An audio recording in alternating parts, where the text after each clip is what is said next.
Hello friends, welcome to Nirvi all in one channel అండి. ఈరోజు video వచ్చేసి చిన్న ఉసిరికాయలు, అదే అండి గూస్బెర్రీ అంటాం కదా మనం ఇంగ్లీష్లో. దాంతో జామ్ అనమాట. చాలా యమ్మీగా చాలా టేస్టీగా ఉంటుంది. పిల్లల నుంచి పెద్దవాళ్ళ దాకా కూడా చాలా ఇష్టంగా తినేస్తారు. ఇలా చేసుకొని తినటం వల్ల కూడా హెల్త్కి చాలా మంచిది. మార్నింగ్ మనం లేవగానే బ్రష్ చేసుకొని కానీ ఇవి రోజుకి ఒక 2-3 తింటే కనుక చాలా ఆరోగ్యం అన్నమాట. పిల్లలకు కూడా ఇలా అలవాటు చేయండి, చాలా మంచిది. చిన్న ఉసిరికాయలు ఎక్కువ తినలేము కాబట్టి ఇలా ఒకసారి చేసుకుంటే మనం బ్రెడ్ మీద అయినా స్ప్రెడ్ చేసుకొని పిల్లలకి ఇవ్వచ్చు. చాలా ఇష్టంగా తినేస్తారు. చాలా బాగుంటుంది టేస్ట్ అనేది, పుల్లగా తీయగా చాలా బాగుంటుందన్నమాట. దానికోసం నేను ఇక్కడ చిన్న ఉసిరికాయలని శుభ్రంగా వాటర్లో వేసుకొని బాగా కడిగి పక్కన పెట్టుకుంటున్నాను. ఇవే గ్లాస్తో కొలుచుకొని ఒక గిన్నెలోకి తీసుకుంటున్నాను అనమాట. శుభ్రంగా కడిగేసాను కదండి. ఇప్పుడు ఇదే గ్లాస్తో నేను కొలుచుకుంటున్నాను అనమాట. నేను తీసుకున్న ఉసిరికాయలు టీ గ్లాస్తో 3 గ్లాసుల వరకు వచ్చినాయండి ఉసిరికాయలు అనేది. ఇవి ఫ్రెష్గా చేత్తో తుంచిన ఉసిరికాయలు అనమాట. కింద అసలు పడలేదు కాబట్టి ఎక్కువ మట్టిగా కూడా లేవన్నమాట. అందుకే నేను ఒక్కసారి కడిగేసాను అనమాట. చూసారా, నేను ఈ గ్లాసుతో 3 గ్లాసుల వరకు కొలుచుకున్నాను ఉసిరికాయలు అనేది. 3 గ్లాసులు అయినాయి నాకైతే. ఇప్పుడు ఈ 3 గ్లాసులు ఉసిరికాయలకి పంచదార అనేది నేను గ్లాసున్నర తీసుకుంటున్నానండి. ఇలా గ్లాసున్నర తీసుకోవటం వల్ల కొంచెం పుల్లగా కొంచెం తీయగా చాలా బాగుంటుంది జామ్ అనేది. ఒకవేళ మీరు తీపి ఎక్కువ తినేటట్టయితే గ్లాసుకి గ్లాస్ పంచదార వేసుకోవచ్చు. నేనైతే 3 గ్లాసులు ఉసిరికాయలకి గ్లాసున్నర పంచదార వేసుకున్నాను. ఇదైతే పర్ఫెక్ట్గా సరిపోతుందండి కొలత అనేది. కొంతమంది తీపి పులుపు కాకుండా తీపి ఎక్కువ ఇష్టపడతారు కదా, వాళ్ళ కోసం నేను గ్లాసు ఉసిరికాయలకి గ్లాసు పంచదార చొప్పున తీసుకోమని చెప్తున్నాను అనమాట. అలాగే వాటర్ కూడా ఒక గ్లాస్ తీసుకున్నాను నేను.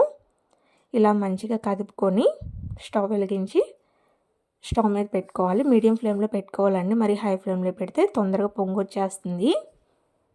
చూసారు కదా, ఇలా సెక వచ్చింది కదా. ఫస్ట్ మనకి తేనె ఉంటుంది కదండి, ఆ తేనె కలర్లోకి వస్తుందన్నమాట కరిగిన తర్వాత పంచదార అనేది.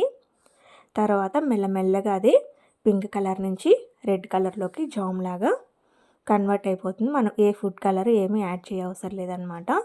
మీడియం టు లో ఫ్లేమ్లో పెట్టుకొని మంచిగా ఉడికించుకోవటమే. ఇంత కలర్ ఎలా వచ్చిందా అని అనుకోవచ్చు కొంతమంది. మనం ఏ ఫుడ్ కలర్ వాడము, అదే మనకి ఉసిరికాయల్లో ఉన్న వాటర్కి పంచదారలో ఉన్న దానికి అన్నమాట మంచి కలర్ వస్తుందన్నమాట. చూసారా, కలర్ రావటం స్టార్ట్ అయింది కదా. ఇక్కడ చూసారా, మంచి పింక్ కలర్లోకి వచ్చింది కదా. ఇంకొంచెం ఉడకాలి.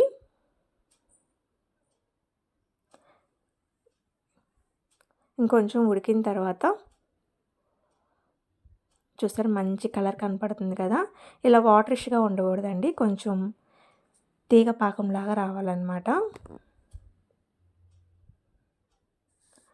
అప్పుడు పర్ఫెక్ట్గా ఉంటుంది. నేను ఇక్కడ వీడియోలో చూపిస్తాను చూడండి ఎలా ఉడకాలనేది. చూసారా, మంచి నురుగు మంచిగా ఉడికిపోయినాయి, ఆల్మోస్ట్ ఉడికిపోయినాయండి.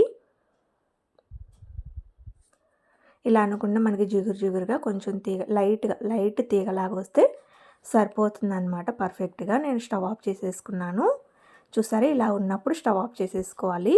మనకి చూడటానికి కొంచెం వాటరిష్గా అనిపిస్తుంది కానీ ఆరిన తర్వాత పర్ఫెక్ట్గా జామ్ లాగా వస్తుందన్నమాట.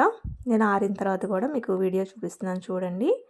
చూసారా, ఇందాక కొంచెం వాటరిష్గా ఉంది కదా, ఇప్పుడు ఆరిన తర్వాత చూసారా తీగలాగా వస్తుంది గరిటెతో పట్టుకుంటే. ఇప్పుడు నేను ఇది ఒక డబ్బాలోకి స్టోర్ చేసుకుంటున్నానండి. ఇలా స్టోర్ చేసుకోవటం వల్ల మనకి 1 మంత్ వరకు కూడా బాగుంటుంది. చూసారా ఎంత పర్ఫెక్ట్గా వచ్చిందో జామ్ అనేది. తినటానికి కూడా చాలా బాగుంది. డెఫినెట్గా ఒకసారి ట్రై చూడండి. మీకు ఎలా వచ్చింది అనేది నాకు కామెంట్ సెక్షన్లో కామెంట్ చేయండి ఫ్రెండ్స్. నేను ఒక ఉసిరికాయ తీసుకొని తిని చూస్తున్నాను. చాలా మెత్తగా చాలా జ్యూసీగా ఉంది తినేటప్పుడు. ఈ వీడియో కనుక మీకు నచ్చినట్టయితే ప్లీజ్ లైక్ చేయండి, షేర్ చేయండి, సబ్స్క్రైబ్ చేసుకోండి. మరిన్ని వీడియోస్ కోసం మా ఛానల్ని సబ్స్క్రైబ్ చేసుకోండి. Thank you.